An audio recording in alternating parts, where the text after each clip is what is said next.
we're chatting and celebrating culinary excellence in our kitchen.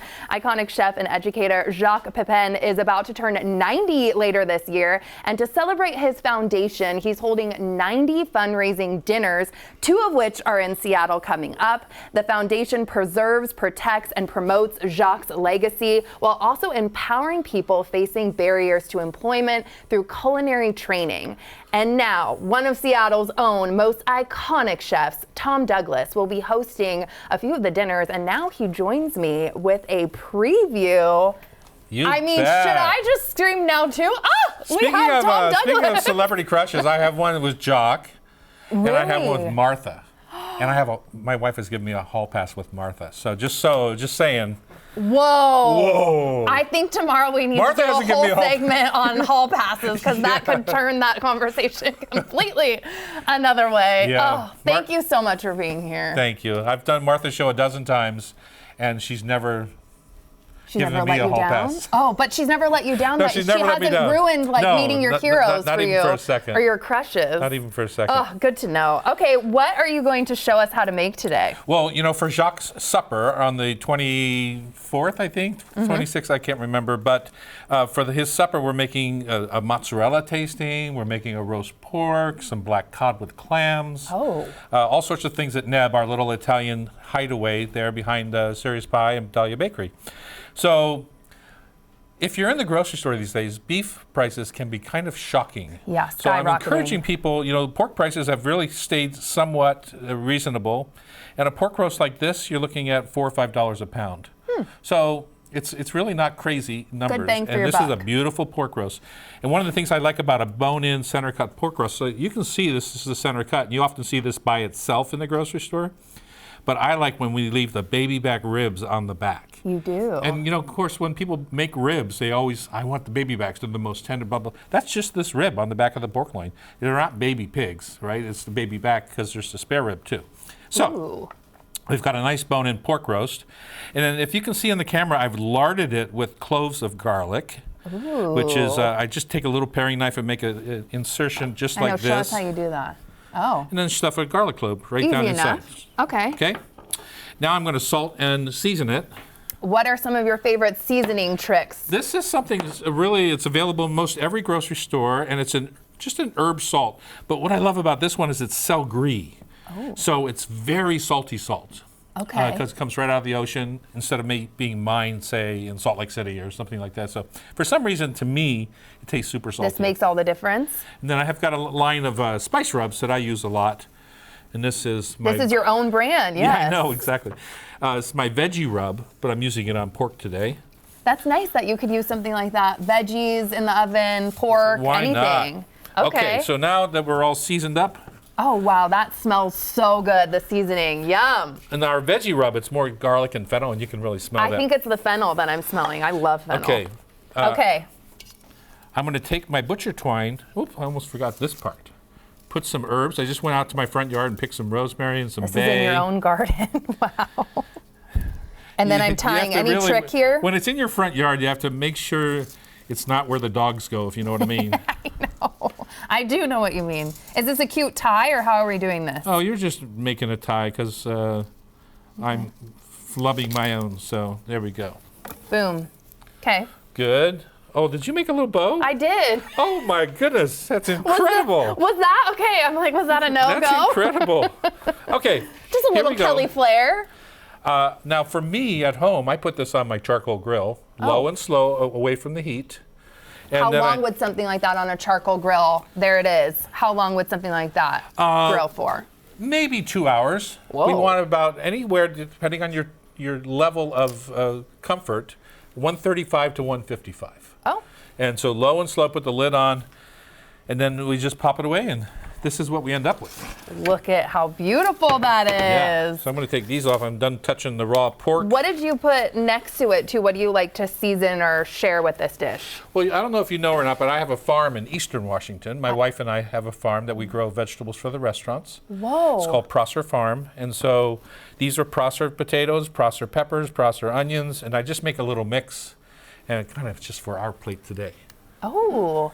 And veggie rub could go on all of that too, sure, right? Why not? Yeah. I think more seasoning the better. Are there any tricks? And I see the lemon there too. Does that go at the end, like for a little zest? I'm going to show you a little bit. Why don't you put all those potatoes and peppers on this plate here? The herbs get crispy when you do this. And yeah, they do. There's nothing wrong with this toasted rosemary going right on top of your... Okay, tricks on cutting this bad boy. There's really no tricks. I'm going to just... Sharp knife. For our sake, since we're going to be trying to be graceful on television, yes. I'm going to cut a few small bites there for you. Thank you. But if I was serving this at home, I just pick one bone.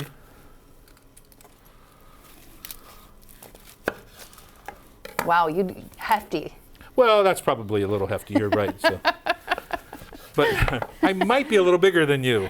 No, I don't know. Okay. I got a big appetite, Tom. I'm coming for you. All right, give you my towel there. Yes. And tell us about the special dinner coming up. It's the 24th. What else is on the menu while I'm diving in to taste test this?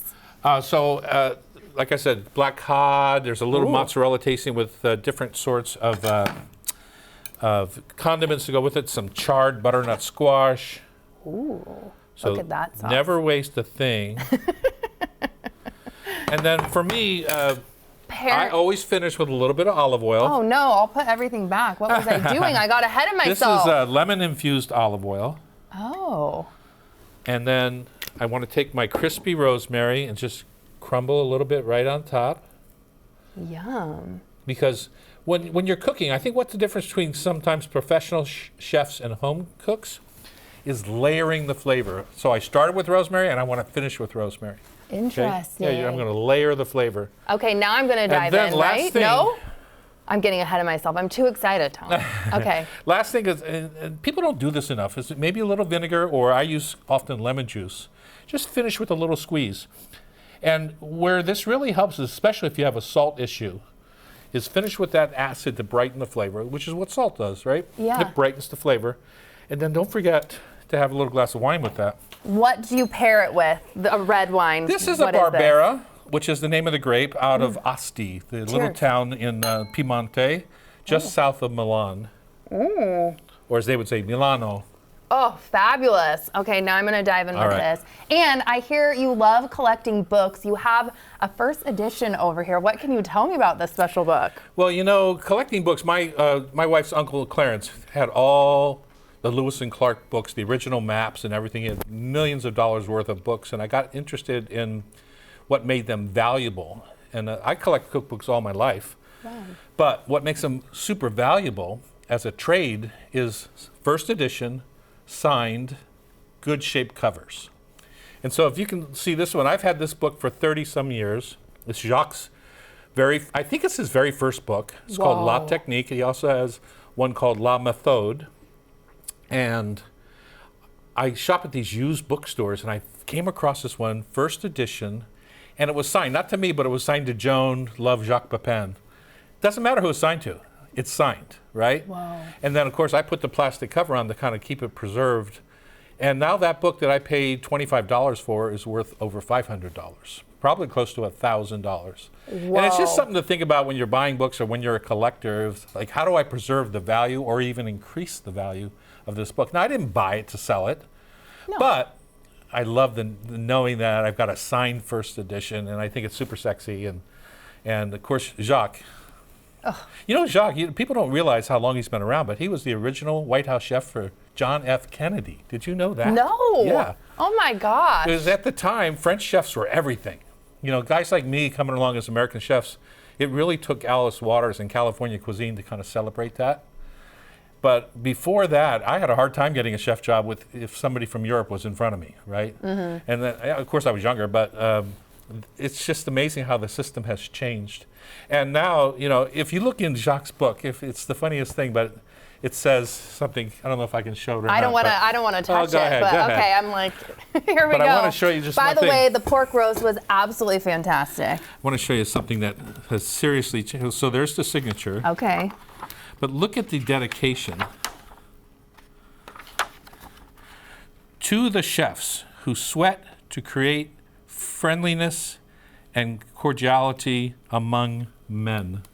Wow. And that's probably 30, 40 years. I would never say that today. This is his dedication, but Beautiful. among us, right? Yeah. I know it's beautiful, beautiful. but among men, you would never see that. I know. But times have changed. There's so many talented women in the kitchen, and it's just here, you can have that back. Oh, I thought you were going to say I can have it. I was like, goodbye. I'm just kidding. Yeah, Thank exactly. you so much, Tom, for My being here. pleasure. This was amazing. And just a reminder, these 2 special dinners are happening at Neb on September 24th, and the Whale Wins on October 9th.